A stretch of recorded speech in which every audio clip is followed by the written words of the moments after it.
Time for our last kitchen table astronomy of the year that human beings created that we call 2024, that in cosmic sense has absolutely no significance. And yet, we're going to review some of the top astronomy stories of 2024. But first, a quick plug, because our friends at Astronomy on Tap in East Hampton are back at it again tomorrow. Astronomy on Tap. So, if you remember, we talked about it. I think we had the one of the organizers over there, Sinclair Manning, and this is a wonderful initiative where astronomers bring astronomy to the public. Mm-hmm. And to the pub, to the public house. To the pub. That's what I meant. To the pub. And it's at New City Brewery in East Hampton. In East Hampton, it happens every third Tuesday of the month. And so December 17th, tomorrow, is going to be the next one from 7 to 9 p.m. Doors open at 6:30. And it is free, open to all ages.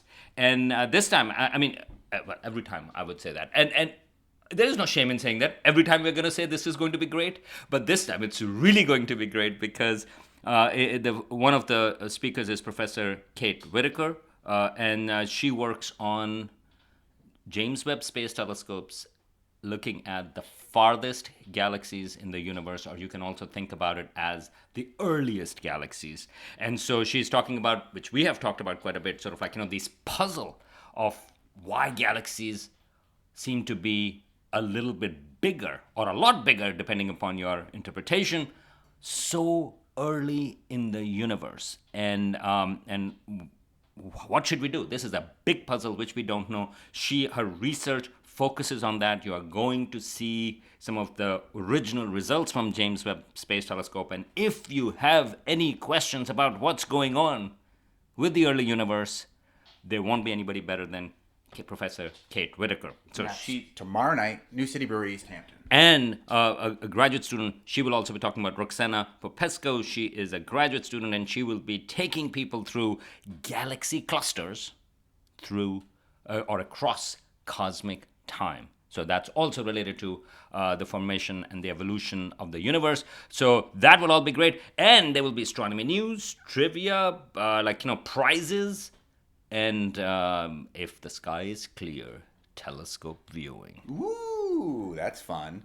Before we break down some of the big stories of 2024 astronomically, what will no doubt be the biggest story of the skies is the drones that everybody is seeing all over the place, mostly in New Jersey. I've heard North Carolina. My friend in Connecticut claims he was seeing drones. Are we being invaded by aliens? Hampshire College astronomer Dr. Salman Hameed. Short answer is yes. Okay. Long answer is okay. So this is interesting at different levels. We have talked about now those are called the UAPs, formerly known as UFOs or whatever, anomalous aerial phenomena, unidentified anomalous aerial phenomena,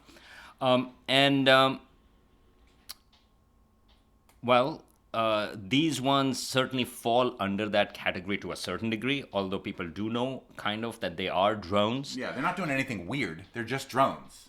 And they are hovering, and some of them are flying, and there are a lot of reports now, and they started in New Jersey, but now it seems to have expanded to New York and to Connecticut and to other places as well. Western Mass, I still haven't heard anything. I know, I've been out there all night, every night. I haven't seen any.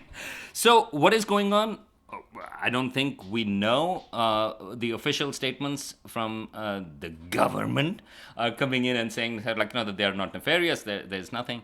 So there are two things to think about. One, for me, it's actually interesting that the alien angle isn't as big, which people are talking about it. Of course, there is a whole conspiracy angles and things like that. Nevertheless, I'm actually surprised that it's not as big as it could have been. Right. And I think people are familiar with what drones look like and do, and that seems to be what they're experiencing here. But if you were an alien, wouldn't you disguise yourself as a drone? That's what I was thinking. I was like, so when people say, that must be, I cannot explain what it is, and hence it must be a spacecraft from another system, sort of which to me doesn't make much sense. Why would you just assume that?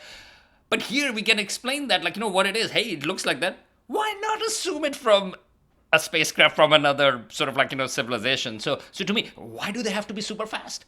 Maybe they are a little slow, right? I mean, if we were fit in. So anyway, so to me, that's just I think so what it is, I don't think we know, but from what I have read, they are still following their guidelines that FAA has, which doesn't have too many guidelines for the drones. Nevertheless, they seem to be flying or hovering within those regulations, and so to me, it seems like these are good aliens. Yeah. If they are aliens, and but the other thing I wanted to say was there are so many reports, like thousands, that are coming in, and most often, I mean, they are seeing those. There's a senator from New Jersey who was also sort of like who sat through sort of like these identifications, and in most cases it turned out to be airplanes landing and taking off, and people see these lights. We actually see that. I mean, you actually see Venus. It's really bright these days. It's amazing. It's amazing, and there's Jupiter later on, but Venus is like really bright. And oftentimes you go like, hey, is it a plane? Or sometimes you go like, hey, is it Venus? And then you see a little blinking light and you go like, oh, that's a plane. That was a plane, yeah. And in other cases, you go like, hey, this is really bright, but no, it's not moving as much, so probably it's Venus. And my favorite part of this story was that I think it was the New Jersey senator or a governor. I think it's a senator who actually posted a picture of these drones, like the scary-looking drones, on a website, and then a lot of people actually commented that that was actually Orion, the constellation, and which is also pretty cool. Yeah. But it was also funny. So a lot of it is also driven by. I mean, we are being inundated by things that are in the sky. They're oftentimes very cool. Sometimes they are just planes, and people go look at that and they go like, "Whoa, what's that?" So that's part of it. But we don't know. I really hope that this is finally the first contact that we have been waiting for. That would be really cool. They are coming in with these slow-moving drones. We can say hi to them. So that would be a really incredible thing. And I know we are off for the next 2 weeks, but I do make an exception. Monte, if this turns out to really to be the first contact, can we come back and do a show? Absolutely. Okay, that's great.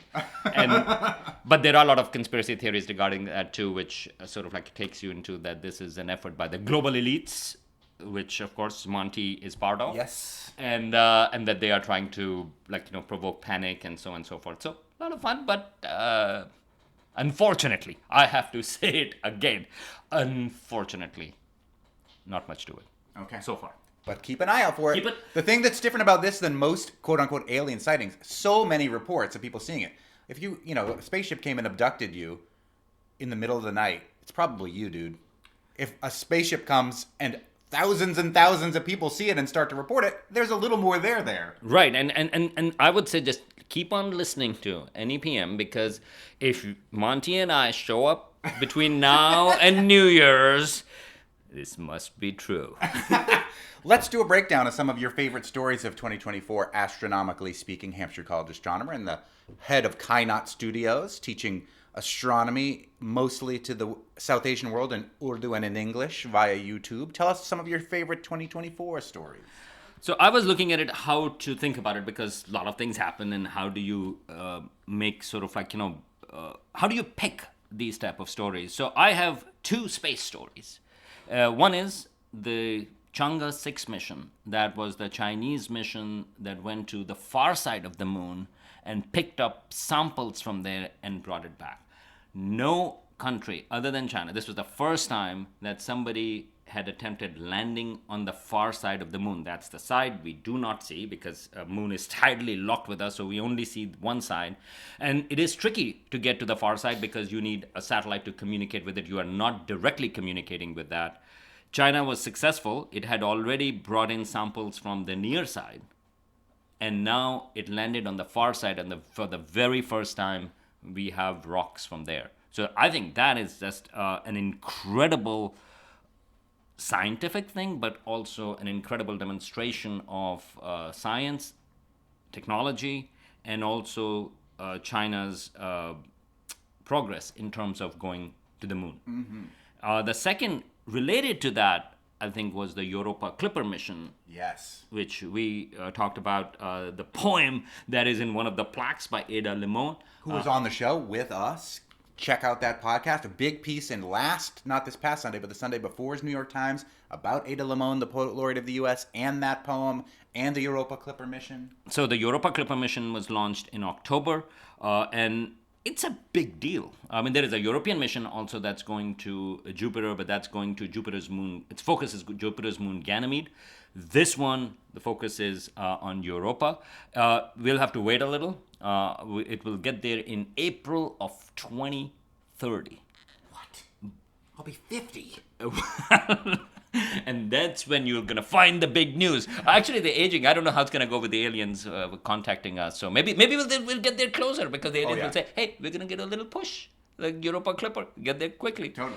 But it's going to get there in April 2030, and that was also sort of like an amazing spacecraft, and I think it's going to again transform our understanding of the moons of Jupiter. So those are the two big space stories that I picked. For astronomy, because we just talked about Astronomy on Tap, and the Professor Kate Whitaker, who's going to be talking about the furthest and earliest galaxies in the universe. And I think that is a big story. James Webb Space Telescope keeps on finding phenomenal things, bringing beautiful, stunning images that we have talked about, like the Sombrero Galaxy, like sort of like, various nebulae. But it has also found, it broke the record handily of the farthest galaxy from Earth, or the earliest galaxy in the universe. Why it's both of those things is because light takes a long time to travel. So when it is hitting us now and it's so far away, we get a glimpse literally back in time to billions of years ago when the light left that galaxy. And in this particular case, the galaxy, the light started its journey 13.5 billion years ago. Almost the beginning of the universe, we think. Only less than 300 million years, in fact, to be precise, 285 million years after the Big Bang. And just as a context, our sun and the Earth is only 4.5 billion years old. So the light which is getting to us started its journey when there were no signs of the sun or the Earth, and certainly not me and you. Certainly not you, Monty. You're a little older. I was a little older, so I was almost there. But, and so the puzzle that it poses is that astronomers didn't expect galaxies to form that quickly. So this is 300 million light years, or more precise, 285 million years after the Big Bang. But it takes time to form the first stars, to form galaxies, and here you are. This particular galaxy is already about 1,500 light years across. Now, our Milky Way is 100,000 light years across, so it's much bigger. But here, we could actually see a span of this galaxy, and astronomers could actually even look at some of the elements that are in there, and they detected, for example, elements like oxygen in there, which is processed inside stars. So which means that already we are looking at 1 or 2 generations of stars that have already exploded and ended their lives and turned into this galaxy. And so how did it happen? So the actual formation of the galaxy started much earlier. But here's the thing. I'm going to take 2 weeks off. I feel like I can get everything in the world done in 2 weeks. If you have 285 million years, you can get a lot done. That's right. And it was also a 6-day creation. So yeah, that's true. So 285 million years. Come on. And the last thing I wanted to say regarding this, sort of like the big breakthrough stories, I think this was an amazing year for public viewing because we had the solar eclipse. Oh yes, that is the number one for me.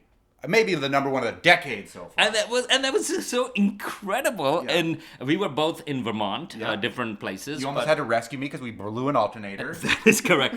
But those few minutes of totality, I mean, I think there was 3.5 or 4 minutes of totality. I mean, those were just absolutely incredible. Mm-hmm. And so many people watched it, and hence we spent a couple of hours on I-91, for example. Worth it. Stuck on it. Worth it. And then the Northern Lights. Yes. Twice, the first time in May and then again in October. The May one you missed because... Oh, I didn't know you need to look through a phone. The first time. But Yeah. in October, it was just like, hey, where are the Northern Lights? You Good to look have an up. astronomer on speed dial. I was in the middle of helping PAX with their math, and then all of a sudden, go outside! The Northern Lights are there right now! And that is exactly the volume and the pitch that I used really to was. tell you. Right, exactly. and the third thing was, there was even a comet. Yeah. Later on in October, Comet A3, which we could actually see from from our skies in Western Mass. So all of that stuff was amazing, but I do want to end the review on a downer note. Oh, come on. Okay, and it's not because I'm going to talk about the elections. Oh, no, I'm just kidding. No, I'm not going to talk about the elections, but I think we have to be honest. And we promised, and by we I mean astronomers, made a big deal out of it, that we know there is a star that is going to go nova. We talked about it. I actually have it in my notes. We talked about it in June. People were talking about it even before that there is a star, its name is T Corona Borealis, or TCRB, that it's going to go nova. Last time it went nova, meaning to say it sort of brightened up. It's a binary star. It is sort of a red giant, and which has a white dwarf, a small tiny companion. And when material falls onto this companion white dwarf, it explodes sometimes. Last time it did that 80 years ago in 1946. And there were a lot of headlines, including a big story in the New York Times and other places too. Oh, astronomers can predict. The pattern is the same that happened in 1946. In fact, there are also signs before that they are calculating. And keep an eye on it. It's going to explode. Sometime this summer, they gave us a window of 3, 4, 5 months that's going to happen. Now, I remember we talked about it. Yeah. And I think did mention it's only sort of we are talking about things that are happening on a star, and which is far away. If I remember correctly, it was a couple of. I don't exactly remember what is the distance to this star, but I remember sort of we are trying to predict things that are happening on this star, probably a few hundred or maybe a few thousand light years away, on a scale of a few months. It's incredible if we can do it, but own the failure when it doesn't. And so, just like a lot of horoscopes, a lot of predictions that people make at the beginning of the year of what's going to happen, nobody goes back and check, did it happen? So it didn't happen. So here is a case where I'm going to say mea culpa. No, it did not happen. Astronomers are a failure. No. No. Might it still happen? In this particular case? Sure. No, it might still happen, but this is one of those things that this actually is a reminder that it's hard to predict these things of things that are, so in this particular case, material from one star is getting transferred onto another and onto the white dwarf, this small star. The process is very cool. We really want to understand it. After a lot of material gets on top of it, there is actually a detonation, a hydrogen bomb like thing explodes on this smaller, denser star, white dwarf. White dwarf is also going to be the end stage of our own sun. And we really want to understand how these things happen, and these binary stars, these novae, are important for figuring out distances at other places. So this is all really important, but it also tells you that it's really hard to do. So can we predict how much material is going to go, and is it at a steady rate, and is it going to explode? Well, in this case, we thought we knew, but it does not. That doesn't mean, I'll take my words back, doesn't mean astronomers are a failure, but it does mean that it tells us that the process is more complicated than we thought it would be. But my bigger message regarding that, and Monte, you and I talked often about this, is about hyping stories. I was worried about that because we are hyping it so much and then nothing happened. And but we have to go back. If you hype a story, it doesn't happen. I think you have to go back and say, you know what? We were wrong. Mm-hmm. And so this is I'm ending on a downer note, but don't Here's worry. the positive aspect we can end on. Maybe you think our world is about to go supernova in 2025, and maybe we're wrong about that too. Maybe there is a way that we could be wrong, and we could figure out how things could actually get better. 2025 instead of assuming the whole world is going to explode. Amen to that, Monty. Yeah, I mean, I think let's see. Much you are more hopeful regarding that than me, but okay. I'll go with that. I think that is true. I mean, I think perhaps maybe the world is not going to be as bad as it was in 24. Amen to that. Happy New Year. Yeah, and worst case scenario, we just hitch a ride with those drones that are going to take us all away that are flying over New Jersey. We love you, drone overlords.